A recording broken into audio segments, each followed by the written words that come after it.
really having to swing the bows into the wind, because once you're under started orders and he calls your name over, there has to be no movement. You have to be set and ready to go.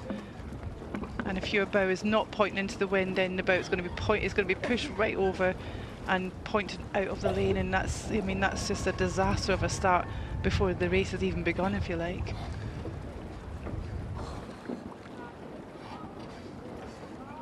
In lane number 5, next to Great Britain, Ukraine, Olympic champions, didn't have the run into this final that they wanted to.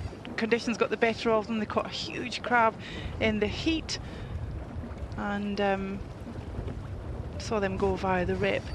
But they're here now. Great Britain, some fantastic scullers in amongst the British crew.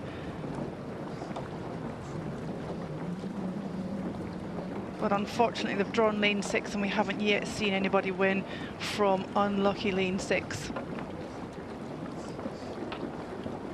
Germany are world silver medals from last year, and it's the exact same lineup, so we should be expecting some pretty good rowing from these 4. We use quick start. So we're now under quick start, so at any point he can just say go. Have to be ready. We can see those conditions are not good, they're getting worse. And with 8 oars between 4 girls, it's one of the trickiest and most technical boats to contend with out there. Once they get out that start, nice and clean.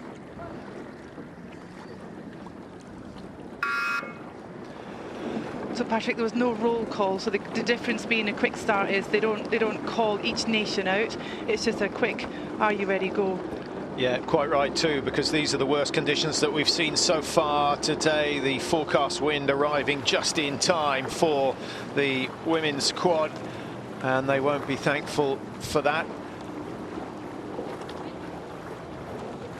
You know, I think it's fair to say that, sort of as an outsider now, as an athlete, I know that I really wouldn't have liked nor enjoyed these conditions, but actually looking at it from the outside, there's nothing that you can do other than to get out there and just embrace it, you know, keep relaxed, know what your main focuses are at different points in the race, and just try and execute that as accurately as possible. But you know, when you start letting it get into your head and, you know, these aren't my conditions, or I don't like headwinds, or how are we going to cope, then really you've lost before you've even started. So it's a matter of just going out there, and once those oars, and you can feel it within the boat, once those oars are all in and locked, then the power comes in and down and generated, and there's that sense of, right, let's try and get that one for the next stroke, for the next stroke. But it's the inconsistencies that you've really just got to roll with, and, you know, really not let it get to you too much.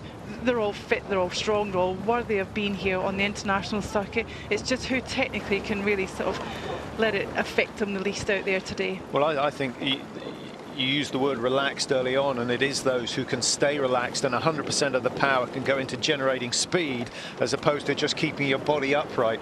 And some of the teams have looked beautifully relaxed today, particularly some of the German teams earlier on in the day's action.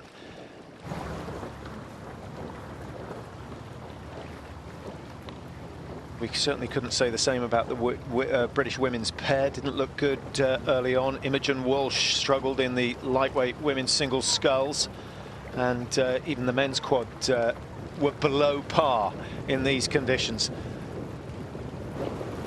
I think less than ideal is just ending up in a lane by yourself, you know, and all you've got to think about is, you know, how tricky the conditions are.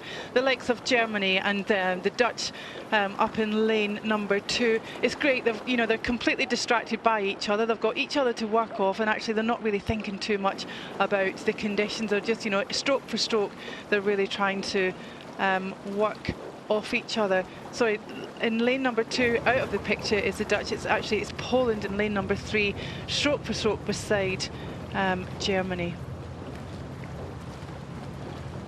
The Dutch, the Polish, the Germans already qualified for Rio. In terms of those teams, and the British are included in this, who haven't qualified, who haven't got the boat qualified for Rio, what are their opportunities? Next World Cup at Lucerne is obviously key.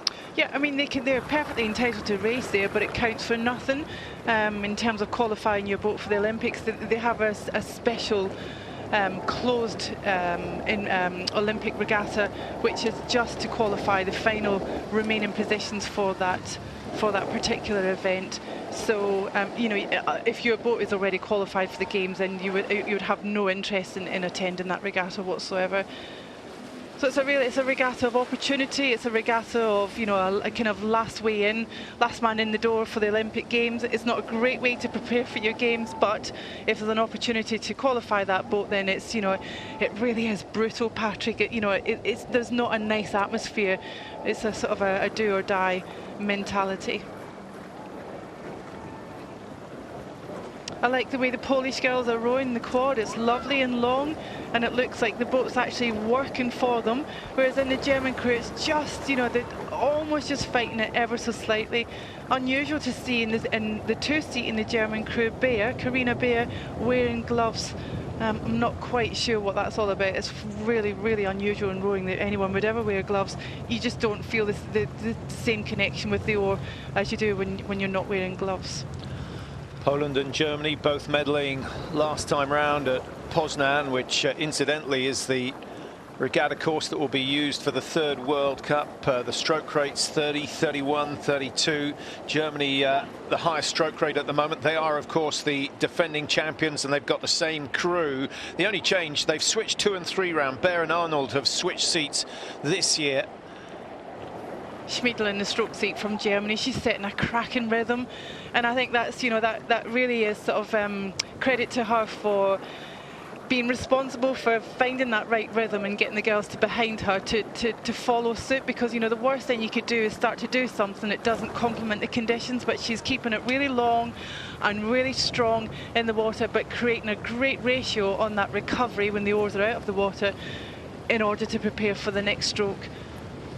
Being sorry, I was just going to say, racing down as low as 31, 30, that's kind of what you race a 4, 5, 6 kilometre race at in the winter season. It's unheard of to be so low on the rate for a discipline like this. Well, keep an eye on that. We will see the stroke rates again before the finish. They've gone through 1,500 metres. Germany, Poland, Ukraine, the leading three. The Dutch 10 seconds off the pace set by Germany at the moment. They won't get a shot at winning this one, but another gust of wind comes over the course here. And just as they had at the start, very, very tricky conditions. The worst we've seen so far today, but Germany coping very well. Silver medalist from the World Championships last year. And we saw a fantastic effort from them in the last 500 metres of the semi-final. They don't really need it at the moment. It's a question of staying smooth and staying safe. And this is a really convincing performance from the home team. It's got to play safe in the last section of the race. We've seen 2, 3 previous races where in the final stage of the race caught humongous crabs and brought the boat to a standstill. But it looks like Germany are technically coped so well with the conditions for all of this race today. We see Ukraine in lane 5 is starting to creep up. It looks like they're set to take the bronze medal today, despite having a pretty tricky run into this final today. Thiele, Bear, Arnold, Schmiedler, immaculate from start to finish. They defend their European title. 100 metres to go. Good race developing for second place. I think the Dutch are going to hold on here, with Ukraine on the near side looking for the bronze medal today. But a boat clear for Germany. No mistake from them. And taking full advantage of the fact that this is their home course. Certainly not intimidated by the conditions. Good second place and silver medal for Poland. Ukraine in third, and the Dutch, who started well, the bronze medalists from the World Championships, missing out on this occasion. But Germany really in a class of their own. Yeah, I really loved the rhythm that they set, and they really stuck to what they knew was working for them within that boat, and it really, the boat fed back very nicely to it. Ukraine appeared quite late on in the race.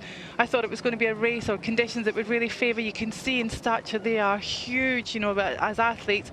Conditions like these really favour headwind, sort of heavier athletes, bigger, stronger athletes, but they didn't really quite arrive just until the very last minute. Well, the two teams that avoided the repechage, Germany and Poland, taking the two top spots here.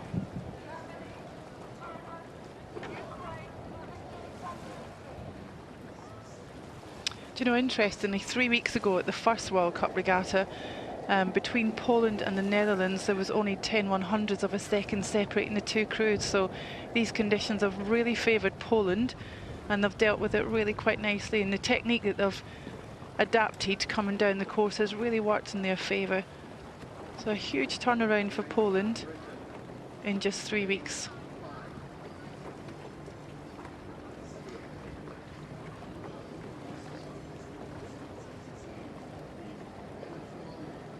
Yeah, and smiles, and rightly so. Really well executed race by the German crew. Well, there's confirmation. Germany, Poland, Ukraine on the podium in the women's quad.